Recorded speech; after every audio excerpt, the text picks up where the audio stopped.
Om Sahana Vavatu Sahano Bhunaktu Sahavidyan Karavavahai Tejasvinavadhitamastu ma vidvishavahai. Om Shanti Shanti Shanti. Om. Very good. Nice to see you all, and welcome to the students attending this session online. We're meeting once a month to explore some of the more, I hesitate to call them advanced techniques, but they're advanced techniques. I don't know what else. I don't like the way the word sounds. But they're not introductory techniques. One of the in Advaita Vedanta, you already know very well that meditation is a means to the end and not the end. So we use meditation as a tool in many different ways. One of the ways is in helping us explore and understand what happens in our own minds. Usually our minds are so busy and so extrovert that we are surprisingly unaware of certain aspects about how the mind works. We've discussed in other sessions the nature of ahankara, which is a good example of something that's quite subtle. And what's interesting about ahankara is it's recognized through its absence. Tricky.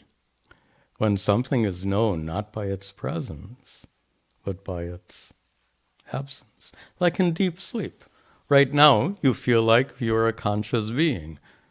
Not in deep sleep, ahankara is absent. That's true for several other mental aspects. The sense of being a bhokta, an experiencer. Right now, you feel like an experiencer. Do you feel like you're an experiencer in deep sleep? No. How about, and this is our main topic today, right now you feel like you're listening to me. You feel like you are an agent of the act of listening.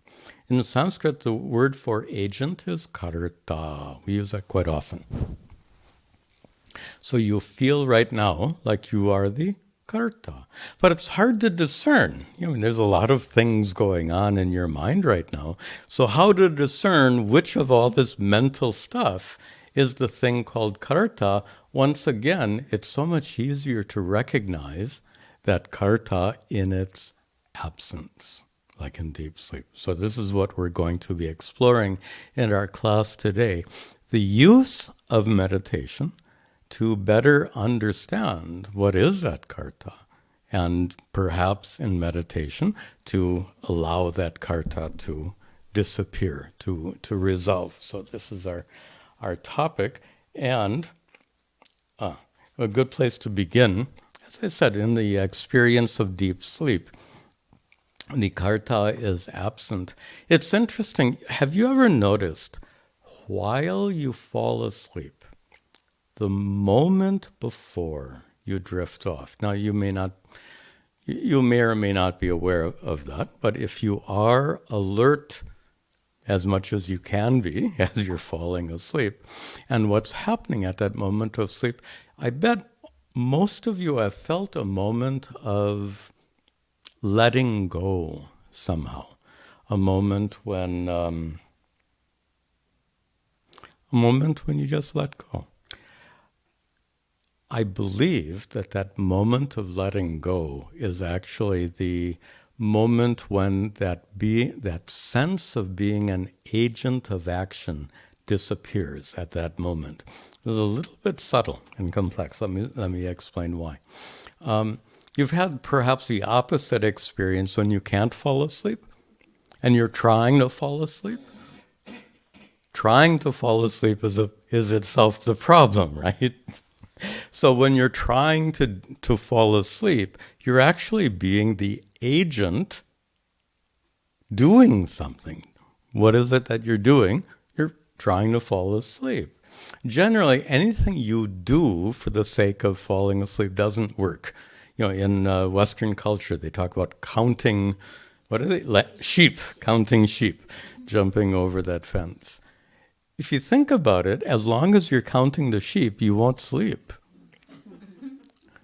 Fortunately, what happens to most people is watching sheep in your mind is so boring. Really, this is how it works.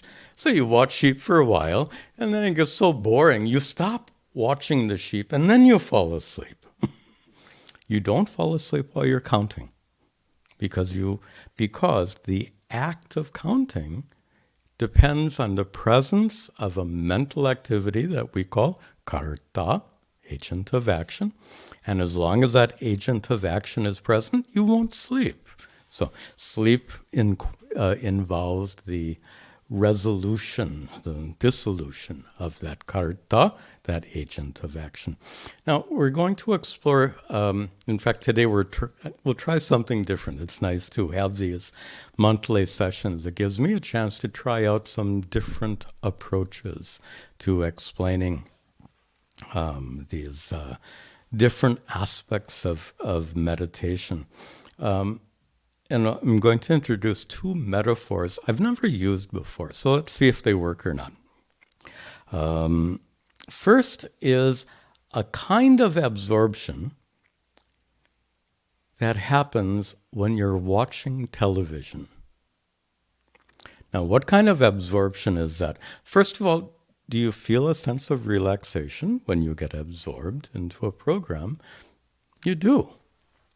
That relaxation, when you get absorbed into the program, is not that different from the relaxation you have that moment before you fall asleep. You just let go. You give yourself over to the program. You give yourself to the plot. Let me explain it in a slightly different way. First of all, you sit down and you pull out, I got it right here. Actually, this isn't for the TV, it's for a camera, but it'll serve the purpose. So you bring out your remote and you're pressing buttons. They have that nice expression, they call it channel surfing. By the way, if you go to my room, you won't find a television. So I'm not just by nature, I'm not a TV watcher. So you sit down and you start channel surfing. Are you an agent of action at that time? Most certainly. You're pushing the buttons, and not in a metaphoric sense, in a literal sense. You're pushing the buttons on your remote as you do channel surfing. But then you find something that you enjoy. You put down the remote, and after a few minutes, something happens. Right? There is a kind of letting go. Before that moment of letting go, you've got to, even while you're pushing buttons on the remote, you're still in this, can I call it control mode? You spend your day controlling the environment, doing this, doing that, doing. So your whole day you spend doing things. Now you're sitting there doing with the remote. But when you put down the remote, after a few minutes, do you feel like you are doing TV? That sounds funny. I don't think anyone has a sense that, okay, I'm doing TV now. That's not how we feel. You get absorbed in what's happening. And I'd like to suggest that to some extent, to a greater extent or to a lesser extent, your sense of being an agent of action is partially or totally absent while you're watching TV, which is so relaxing. And that's why, otherwise, why would people, I've always puzzled about this. This is a bad joke. Not a bad joke. I think it's a spot-on joke. Given the quality of programming on television, why is television so popular? The quality of most programming is ridiculously bad. Oh man, I really don't know, and especially if you're watching, if all these commercials come, I don't understand how people can tolerate that. That's me though. But here's the point. After you're done channel surfing, you put down the remote, and it takes a few minutes to get into whatever it is you're watching, and then there's a kind of relaxation that I'm suggesting accompanies the partial or complete loss of being a doer. That's a very simple word for Karta. If you can put Karta literally into English as doer. So that's an example of absorption. That's one way of looking at a kind of absorption that teaches us something about the Karta, that agent, that doer. Here's a counterexample. A counterexample would be video games. Now, I never played video games because they didn't exist when I was a kid. But many of you are perhaps more familiar than I, or at least you know what video game playing is about. Now, there is a kind of absorption that takes place when you play video games, right? But is it the same as the absorption when you watch TV, or is it completely different kind of absorption? In fact, when you're doing all of this, what about that Karta, the doer? Absolutely. So that went away when you watch TV, but it's very much present when you're playing a video game. But yet there is some kind of absorption that takes place. Something else goes away in the mind. What is it that goes away in the mind? The psychologist would probably use a variety of different approaches to explain it, but how if we just call it situational awareness? Does that make sense? When you're watching the TV, are you aware of what's happening around you? Yes. Are you aware of what if you're hungry or thirsty? Yes. If you have to go to the bathroom? Yes. So there's situational awareness while you're watching TV. What about when you're really absorbed in that video game? Are you aware of what's happening around you? Are you aware of being hungry or thirsty? So that situational awareness goes away. So it's interesting to compare and contrast these two activities which give rise to some kind of absorption. I want to go to the board and just show it kind of in summary, and then lead us then to consider the kind of absorption that can take place in meditation. So let me push the right button here. Oh, I have to take. I forgot. I don't have the microphone on today, so this will be a little clumsy, but we want to keep this on the recording. So let me. Let's see if I can remember what we're doing here. So we want to compare. Right here. Okay. So what happens to? Okay. Situational awareness. And we're going to compare that to what happens to the Karta, the doer. And we're going to compare watching TV, watching a video game, and finally in meditation. So let's see what happens. Based on what we just said, I'm not sure how to do this with the microphone. Okay, we said that while you're watching TV, you still have situational awareness. You're aware of what's happening around you. You're aware of what's happening within you. If you're watching some kind of drama, you're actually having emotional reactions to that drama, and you're very much aware of all of that. So most certainly there is situational awareness while you're watching. But when you are really drawn in and absorbed, you don't feel like you are doing the act of TV watching. You're just, in fact, you're just watching. And watching is a passive activity, is it not? You're just watching. So, what happened to the doer? Gone. While you're watching TV. I'm sorry? What? Thank you. Good. That's helpful. So we need to squeeze this in. All right. So, while you're watching television, you have situational awareness, but you don't have a sense of being a doer.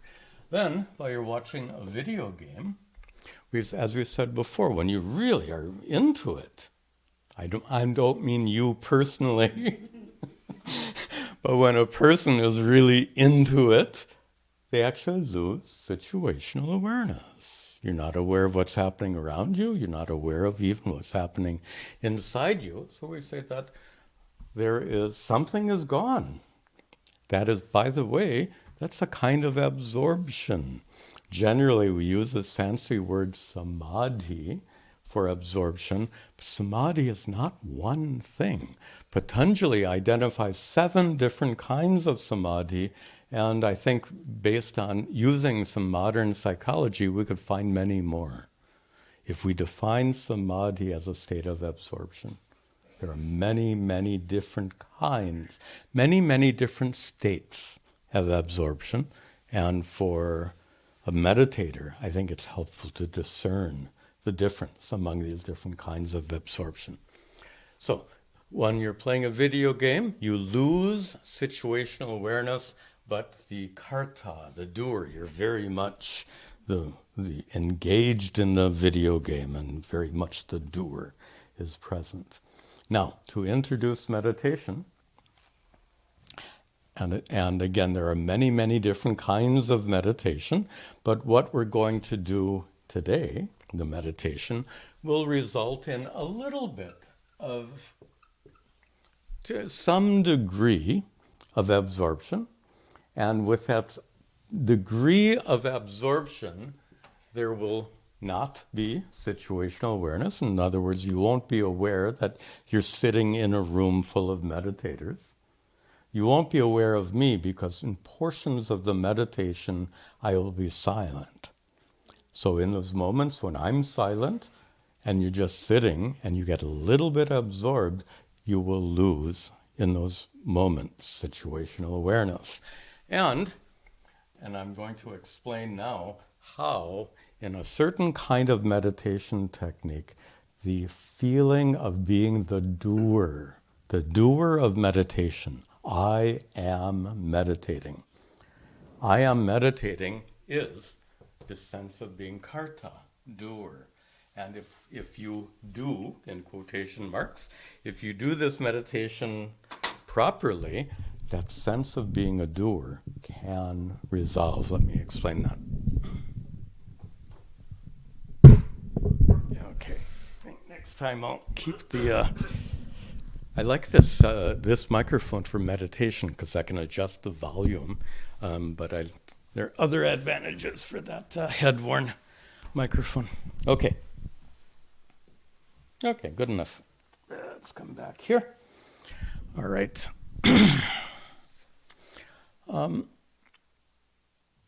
When we use a mantra, let's see what I write here. Yeah. When we use a mantra, there are 2 very distinct phases in meditation using a mantra. And there are many different ways to use a mantra. But in today's meditation, there'll be no visualization, no emphasis on emotions, on bhakti. It'll be more of a concentrative kind of meditation. You'll be concentrating on the mantra. And the two phases are the initial phase where you use your effort to keep your attention focused on the mantra. And if your mind happens to wander, you use your free will to bring your mind back. And so at that stage of meditation, you are very much a doer of meditation. But a certain phenomenon happens, and a wonderful thing. When you've been meditating long, when you've been reciting that mantra long enough, and with enough intensity, it starts to get kind of burnt into your neurons, so to speak. That is to say that you get into the rhythm of that mantra. And having gotten into the rhythm of the mantra, it's at some point, the mantra seems to go on even when you don't make the effort. Have you ever had that experience in meditation? It's wonderful. And hopefully you'll have that experience in today's meditation session. That's what we're aiming for. So at one point, it takes effort to keep that mantra going. You're very much the doer. But eventually, when you've built up enough intensity of your mantra repetition, and when you haven't, when it's firmly, they call it mantra nishta, when the mantra is sufficiently established in your mind that it goes on effortlessly. When you reach that effortless state in meditation, what happens to the karta, the doer? That's it. And that's the goal of our meditation tonight, is to try to get to that point. I'll introduce a mantra. Mantra will be Om Namo Narayanaya. Salutations unto Narayana, Lord Vishnu. And I'll be reciting it aloud. You'll be reciting it mentally. I'll give you more instructions when we get into it. In this process, towards the end, hopefully, you will have gained enough mantra nishta, enough firmness in the meditation that the mantra continues automatically in your mind. At that point, instead of being the one doing mantra japa, you become the observer of the mantra continuing automatically in your mind. And that's the transition we're after, where instead of producing the mantra mentally, you become the observer of the mantra, which goes on automatically. And in that transition, you might notice a very deep relaxation that sets in at the moment when you stop being a doer. When that karta resolves, it seems to be accompanied by relaxation. Just, one thing is very true. The kind of relaxation you get watching a TV show is like this, compared to the kind of relaxation you can feel in meditation when you let go of being that karta. So that's what we're aiming for tonight. First of all, we've had this rather elaborate introduction to understand we have these two different kinds of absorption. So in meditation, I think everyone here, this is an advanced meditation session, so I presume that you've had a meditation effective enough that you've lost situational awareness. That you don't have to be a really great meditator to be sufficiently absorbed in which you kind of lose track of what's happening around you and even lose track of what's happening inside you. That's the first step of absorption, so to speak, is a loss of situational awareness.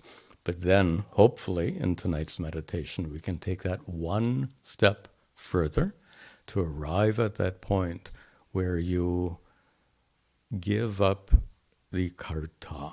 You give up being the doer. That feeling of being the meditator melts away.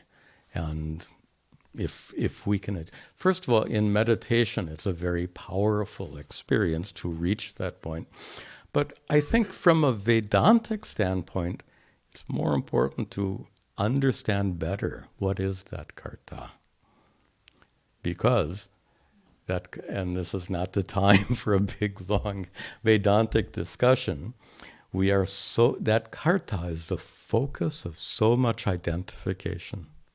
And there's no way in the world you can recognize your true nature as unchanging consciousness until you break that identification with being a karta, doer.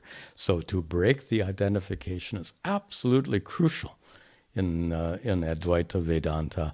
And this kind of meditation will help us recognize the karta as another mental event and help weaken our identification with that karta. So this is a good place to pause. We can turn down the lights and get ready for our meditation.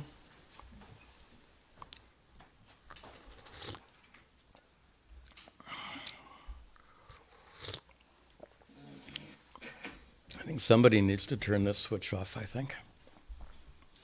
Good. And we'll leave this one on.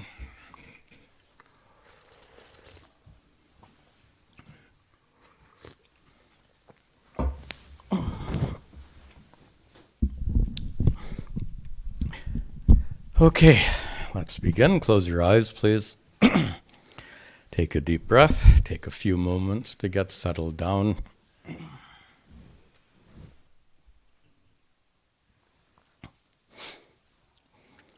We begin, as always, with a sankalpa, in which we acknowledge the fact that we have complicated lives with a lot of unresolved issues.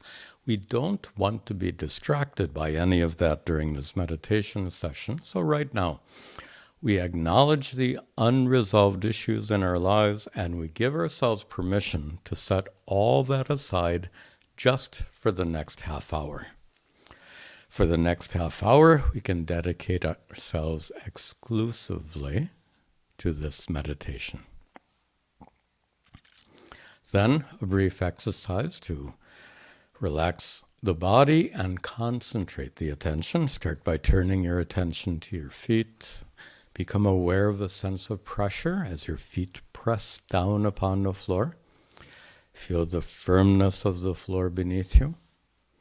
Be aware of other sensations in your feet, touch of your clothing, warmth, coolness, and notice if there's any tension in the muscles of your feet, and let go of that tension. Then turn to your ankles and calves. Again, become aware of sensations, pressure, touch of your clothing, warmth, coolness. Notice any tension in your ankles and calves, and let go of that tension. Then your knees and thighs in the same way. Become aware of sensations. For example, notice the weight of your hands or arms where they rest. Be aware of sensations and let go of any tension. Now, the trunk of your body. Feel the weight of your body pressing down on the seat. Feel the firmness of the seat beneath you. Let go of any tension. Then your upper back and chest. Notice the touch of your clothing that hangs on your body. Now relax the muscles of your shoulders, upper arms and elbows. Let go of any tension in your forearms, wrists, hands, fingers, right up to your fingertips. Let go of any tension. Let go of any tension in your neck, head, face, throughout your body.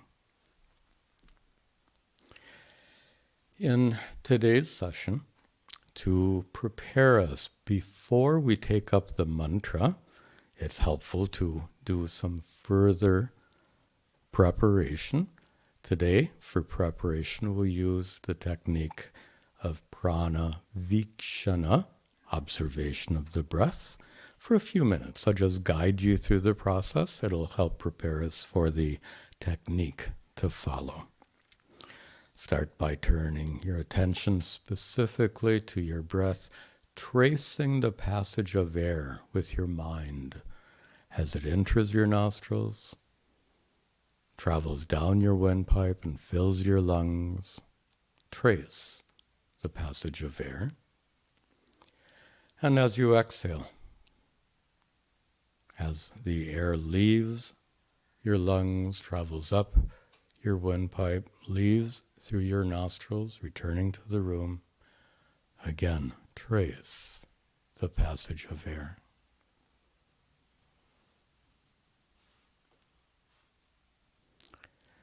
With each inhalation, trace the passage of air,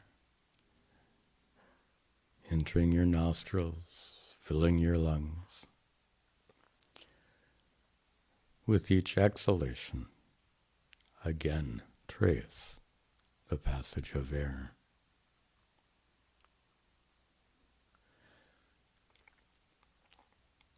To make our brief use of prana vikshana more effective, we'll add the counting technique we've used before.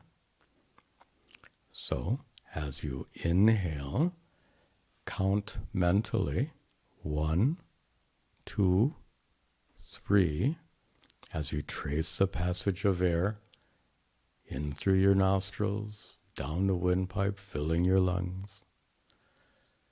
And as you exhale, count mentally 4, 5, 6, as you again trace the passage of air, leaving your lungs, traveling up your windpipe, exiting through your nose.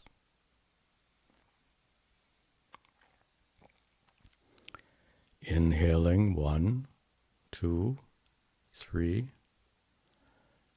tracing the passage of air. Exhaling 4, 5, 6, tracing the passage of air.